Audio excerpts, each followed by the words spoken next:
Hey team, I know many of you are so excited to write your very first application. So I'm going to walk you through writing your first application with EPI utilizing the ISO360.com application portal. If you have not done so, make sure that you go to ISO360.com and register. You will need to have your EPI office code ready. All of them start with RMSOK,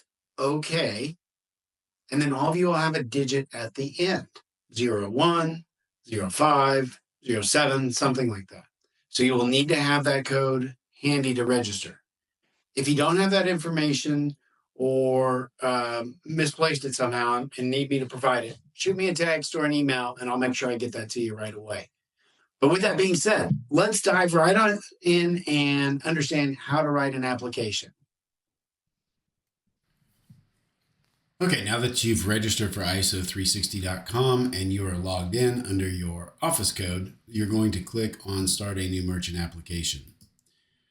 You have three options that pop up. One is the Quick App, second is Send an App to Merchant, and third is Face-to-Face. The Quick App requires very minimal input on your part and requires a merchant to complete most of the information. I typically don't utilize this as I've found that it takes a while for a merchant to actually get everything completed and sent back. The next is the Send the App to Merchant. This is where you'll complete all of the information in the application and send it via email for an electronic signature. And then thirdly is the Face-to-Face app. This is what I probably utilize the most. My personal preference is to meet with a merchant face-to-face. I typically use my iPad, but you can also utilize a computer to complete a face-to-face application as well. It's the most ideal situation. For this demonstration, I'm going to utilize the Send the App to Merchant feature. So we'll click on the application layout. We'll click Start a New Application. The very first thing you're going to need to do is pick your Schedule A. And for ease of this video, I'm just going to tell you, you're going to want to utilize the Tier E setup. This has the highest split ratio with EPI, and it's what I use for 100% of all of my merchants. I will cover the different tiering options in a separate video for you. From there, you have the application information. Is this a new merchant? If you have an existing client that's adding an additional location or you have an ownership change, something like that, you can also utilize this system. However, there's simple PDF forms for those types of things as well. So 99% of the time, you're going to utilize the new merchant location. Next option is your preferred backend.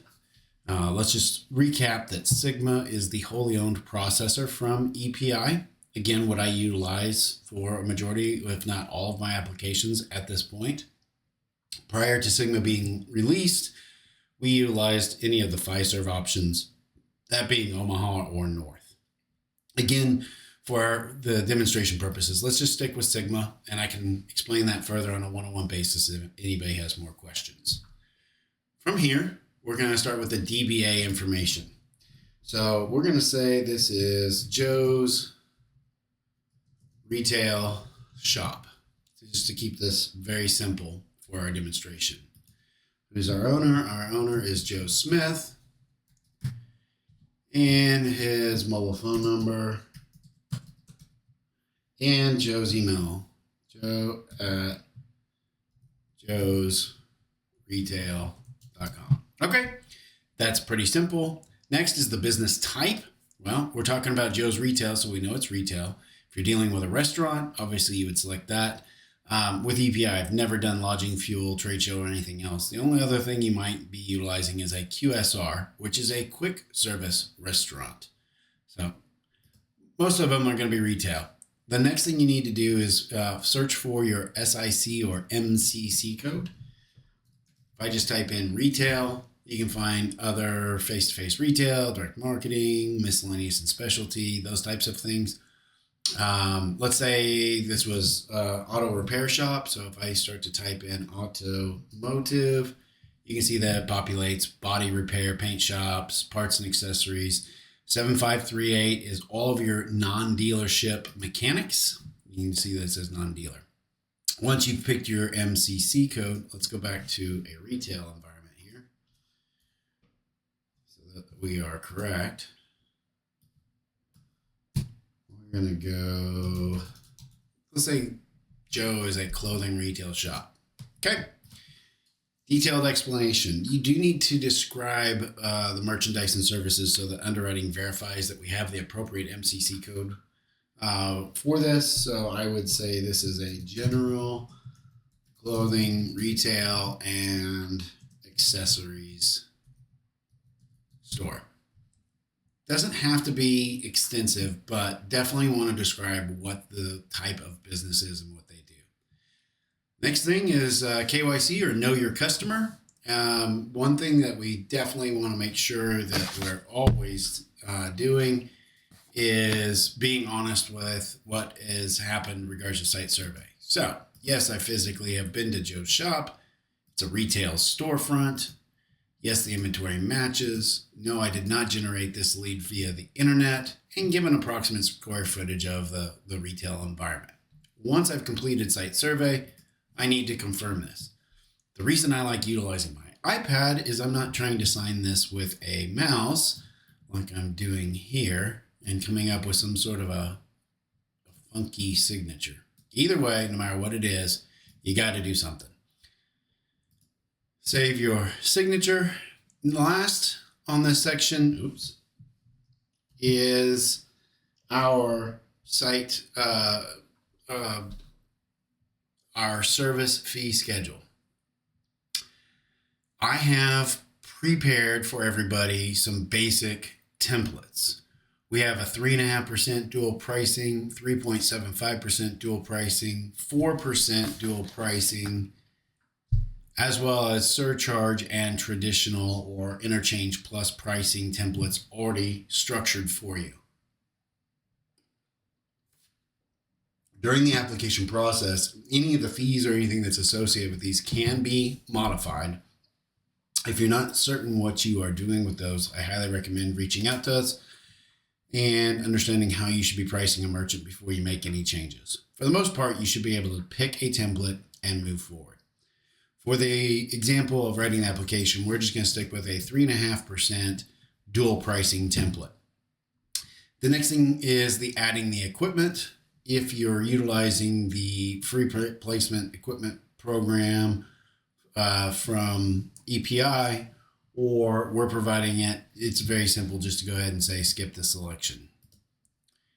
All right, from here, you have set the basis for the type of application and pricing modeling that you're going to write your application under. And we're going to continue to the application.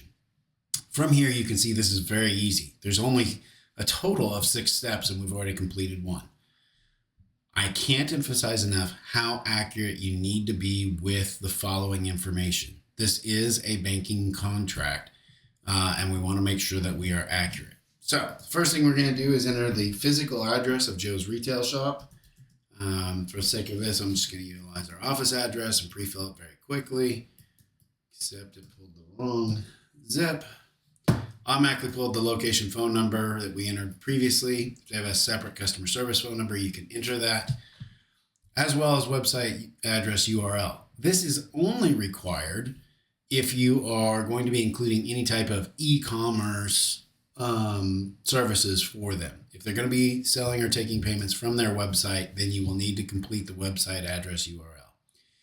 Now, if Joe's physical location and his legal information are not the same, which is a question you need to ask your merchant. They may have filed their LLC under a different address. It may be a different name. They may be operating as Joe's retail shop, but maybe it's Joe and Mary LLC or something. If anything varies, you need to toggle this and complete the variance here. The next section is the IRS information. This has to match how they file their taxes. This is very, very important. I'm going to say that this is Joe's Retail Shop LLC. Under the tax identification number type, the only time you'll utilize Social Security number is if they are a sole proprietorship. Other than that, it is their employer ID or FEIN number, and it is a 9-digit number just like your socials. And then we tell them what type of a structure this is. Again, we're going to assume that this is the LLC. Save and continue from this section. And now it's going to populate the ownership. Anybody that has 25% or more ownership is required to be listed on an application. Again, for ease of this, we're going to say that Joe Smith owns this 100% as the only sole member LLC. We're going to complete their information. Let me say Joe was born June 15th of 1975. And then we're going to enter a social. This is a requirement because it's know your customer, and we don't deal with fraud or fraudulent applicants. We need to give the appropriate title. Most LLC owners are just listed as an owner. If you're dealing with a corporation and they have a different title, again, make sure you ask this of your customers. Next would be their driver's license. I'm just making up some information here. Say they're local to my state. And at this point, you will need to upload an image of their driver's license. You can always add this later. It is just here for convenience. And then we need to add their personal residence information as well. You'll notice the system is automatically verifying addresses. If you do not get this, you're going to have some issues with underwriting. So do make sure you are entering these things correctly. And lastly, has the owner ever disclosed or filed a bankruptcy? That's a very important question. I'm going to save the owner. And you can see right here, make sure, anybody with 25% or more ownership is listed. If I needed to list more owners, I can select here and it will have you add. All signees must have a minimum of 50% equity. So if you had 4 owners at 25%, at least 2 of them would be required to sign on this application. When we're done with ownership, we hit save and continue. It's verifying that Joe is 100% owner. And now we're going to talk about the profile of the business. Again, this is a conversation that is had with the merchant. You ask these questions.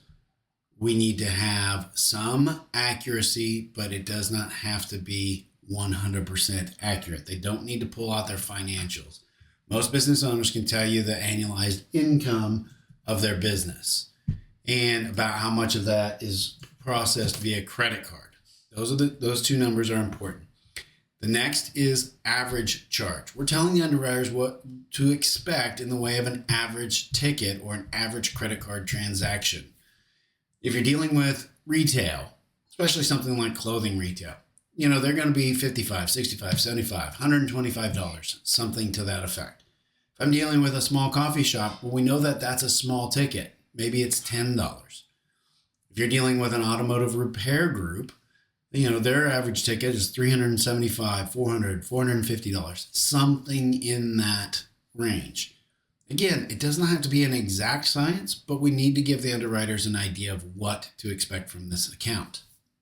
Remember, they do hundreds of applications a week. If something doesn't seem right, it'll stick out like a red flag very, very quickly. So do your best to be accurate. For Joe's retail clothing store, we're going to say that his average ticket is $65. And the last one is, what is the high ticket? What is the highest singular charge in a credit card that we need to set for this establishment? This is a risk and fraud prevention measure. In something like Joe's retail shop, who's selling clothing with an average ticket of $65, I might only set this at something like $1,000, or maybe it's $1,500. If I'm dealing with an auto mechanic, and an auto mechanic that might have to do total engine replacements or, really high ticket items, this might be set as high as $7,500, $8,500, something to that effect. If your high ticket charge amount is greater than $10,000, you will automatically be required to provide to underwriting 3 months of banking statements as well as 3 months of prior processing statements. If this is a new business, do not even begin to attempt to try and get a high ticket over $10,000. But again, this is a question that you ask your merchant and have them answer for you. So in Joe's Retail, I'm going to just say it's $1,500. Next is, where does your sale happen? Again, Joe's Retail Shop, we're talking about providing a terminal for them. Most of their transactions are going to happen via a card tap or card swipe. They're going to be the customer's present and putting the card into a terminal of some sort. However, I always leave some room for those manual entries, or they're taking a payment by phone. It's very common for me to use 90-10 or 95-5. If we are enabling e-commerce, or they want to be able to take payments on their website, you need to make sure that you are being clear on what to expect from this merchant. And the next section is, how is that completed? Since I did 95-5, I will also say that it's 95% card entered and 5% being manually entered. Not doing voice authorizations or dealing with online. Either way, both of these have to equal 100%.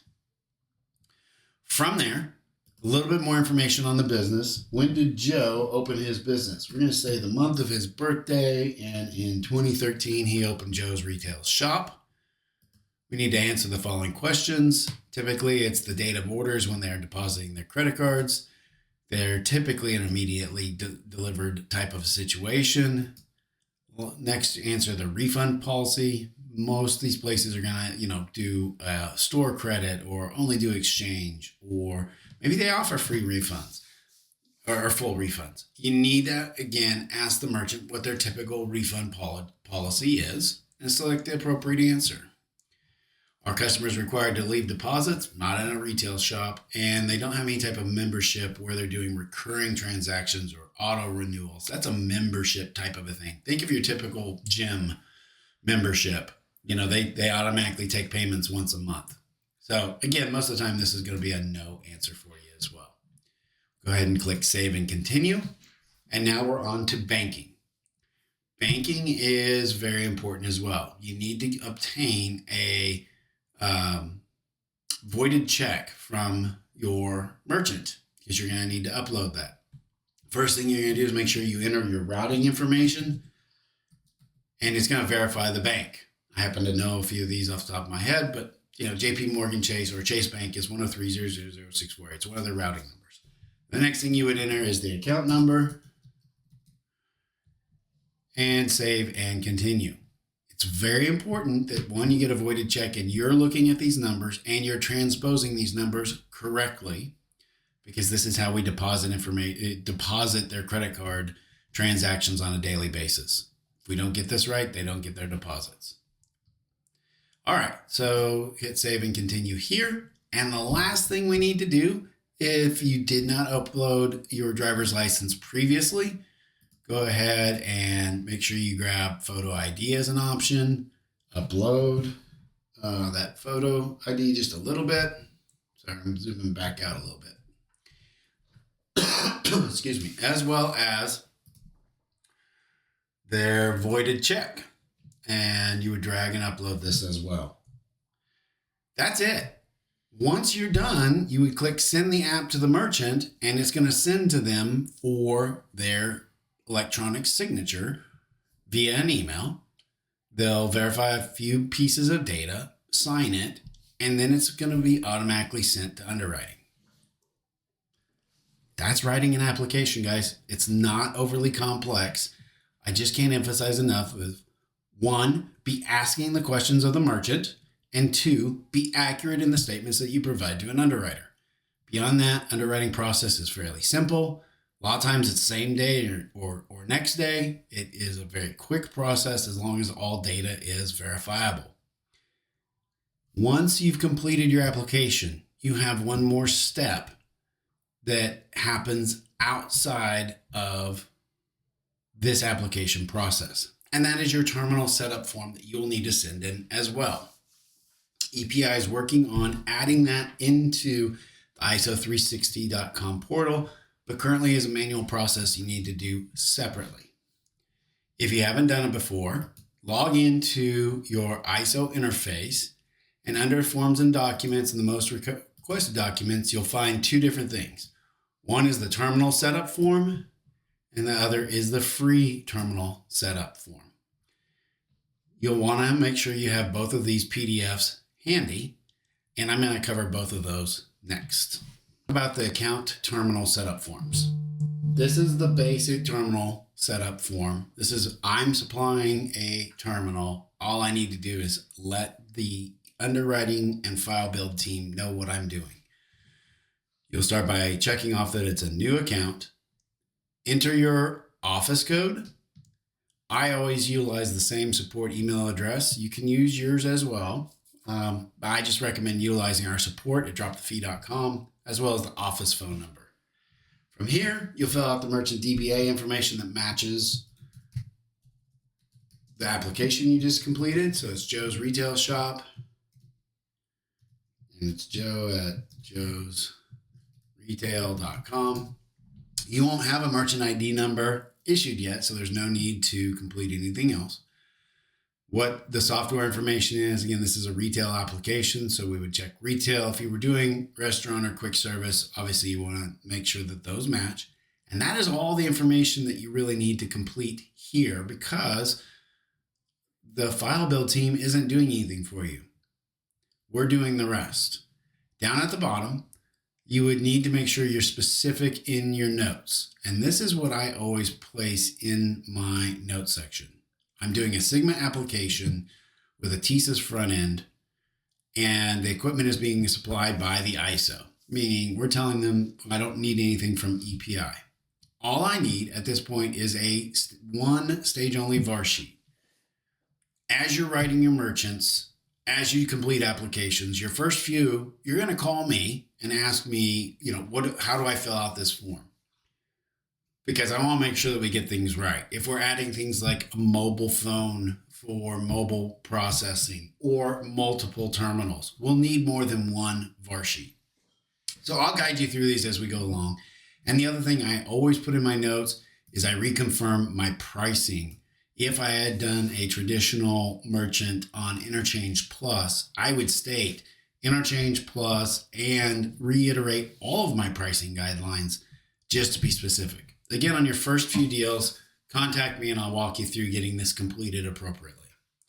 The other option that you have as well is the free terminal setup form. And this is one that is being provided by EPI directly for you. Again, it's very similar. RMS OK, and your office code, whether you're 01, 05, whatever. Support email address, phone number, merchant DBA information, their email address, and then you're picking what free terminal do I want to provide to them. Do I want to give them a Deja Vu P1? Do I want them to install the Valor system? Do I need a QD4 terminal instead? As you are writing your deals, I will help you determine what would be best suited for your merchant and help you determine this. After you do about 3 or 4 deals, you kind of have a good guide for how you want to do things, and it becomes very simple. Again, what's the software information? It's retail. And since EPI is programming it, you need to complete the programming features, such as, are they going to be on Wi-Fi? Are they going to be on dial-up, which really doesn't exist anymore? Or are we doing, Ethernet cable plug-in? Again, ask your merchant how they want their terminal to run, and this will help you do this. From there, you need to make sure that you're doing a few other things. If it's IC Plus, you're going to want to enable PIN debit. We're doing a simple terminal, no external PIN pad, so it's the internal. I want EMV. I do want the contactless, NFC and Apple Pay enabled. And I also have to tell them what time I want that terminal to auto batch. So I'm saying at 6 p.m. Eastern Standard Time. And this is a dual pricing merchant, so I've checked that off here. From there, where do you want the terminal shipped to? My personal preference is I typically have it shipped to me because I want to be the one to go out and do the install. It's that white glove service that enables you to maintain a long-term relationship with your clients. However, you can select to have it shipped to your merchant and ask them to call you when it comes in. Either way, you need to determine where it's going and complete the shipping information. So if I was having it shipped to our corporate office, then I would put in Recherche Merchant Solutions for our mailbox, my delivery phone number, our address, etc. They will ship out a terminal via ground for zero cost. If you want to rush shipping, you can choose to increase your shipping. However, there are costs that are involved with that, and your merchant may be willing to pay for those. Either way, you need to on here, if the merchant is paying, it will require their signature authorizing those charges. If you want to pay for it and have EPI charge you, you can complete a credit card completion form and fill out your information and sign for it as well. But if you want a free terminal, zero cost, no cost for shipping, leave it like this, choose free ground shipping, and off you go. Either one of these forms, when you are done, all you have to do is email them to filebuild@electronicpayments.com. Again, that's filebuild@electronicpayments.com. And also, you want to include in that email underwriting@electronicpayments.com, because you just submitted a new application that is in underwriting, and you will get an email from them asking for the terminal setup form. So whether it's the free form or the standard terminal setup form, either way, underwriting is going to ask for that documentation. My personal preference is I complete an application with a merchant. I immediately turn around and do my terminal setup form within the same hour, minutes, or I could walk out to my truck and jump on my iPad and complete one. Or maybe I return to my office and within a couple hours, I send one in. Either way, I'm going to send it to file build and to underwriting. That's it, guys. That's the entire process for writing a merchant. It seems like it's long, but once you understand the process, you can do these in about 10 minutes. That's it. All right, team, that's it. That's it. All it takes to write your merchant application. It may seem tedious or daunting at first, but it's really a very quick process that you can knock out with a merchant in about 5 to 10 minutes, as long as they have all their information together. So make sure that you're registered for ISO360.com to be able to write those applications. And also make sure that you have your access to the ISO interface dashboard for access to those forms. Again, I'm here as a resource for you. So feel free to reach out, ask me questions. Let me help you write those applications. But more importantly, let's go write a whole bunch in 2025. Looking forward to helping you. Thank you for taking the time to go through this. And again, I look forward to working with you this year.